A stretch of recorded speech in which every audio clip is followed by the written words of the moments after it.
తీసుకురాగలుగుతాడు, ఆ భావజాలం ఉంటుంది. ఫస్ట్ మీరు విప్లవ పార్టీలో వచ్చారు. విప్లవ పార్టీలో మనుషులు వాళ్ళు డబ్బున్నోళ్ళ డబ్బు లేనోళ్ళ పలానా చోట నుంచి వచ్చారా అలా లేకుండా జనరల్గా ఓపెన్గా వాళ్ళ క్యాడర్ని బట్టి గౌరవం ఇస్తారు.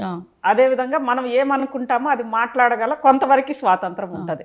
ఆ తర్వాత మీరు టీడీపీకి వచ్చారు, తర్వాత కాంగ్రెస్కి వచ్చారు. ఏంటంటే అక్కడికి ఇక్కడికి మీకు ఎలా ఫీల్ అయ్యారు ఒకసారి ఆ మూడు జర్నీ? నేను అంటే ప్రతి రంగంలో నేను ఇష్టంతో జాయిన్ అయినా. చిన్నతనంలో ఉద్యమాల వైపు, అప్పుడు మనకి ఎక్కడ చూసినా ఉద్యమాలే ఉన్నాయి. ఉద్యమం అనేది ఒక ఊపిరిలా తెలంగాణ గడ్డ మీద నడిచింది. ఆ రోజు మార్పు, ఎంతోమంది త్యాగాలు చేశారు.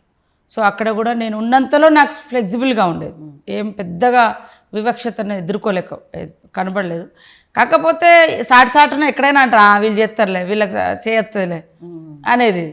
ఆ తర్వాత టీడీపీలో కూడా అక్కడ ఉన్నప్పుడు ఆ స్పేస్ నాకు దొరికింది.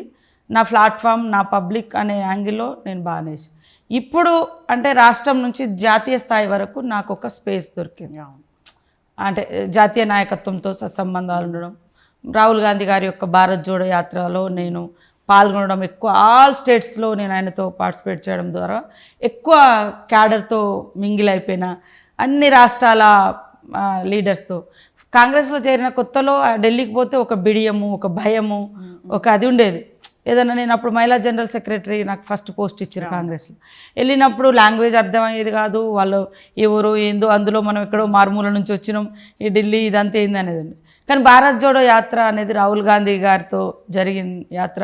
ఈరోజు నేను ఏ స్టేట్కి పోయినా అది బాగా రిసీవ్ చేసుకుంటారు, వాళ్ళతో కలిసిపోతాం. మనకు కొత్తదనం అంటే బిడియము, ఆ భయం అనేది ఉండదు. ఎక్కడ చూసినా మనకు తెలిసిన వాళ్ళే కనబడుతూ ఉంటారు.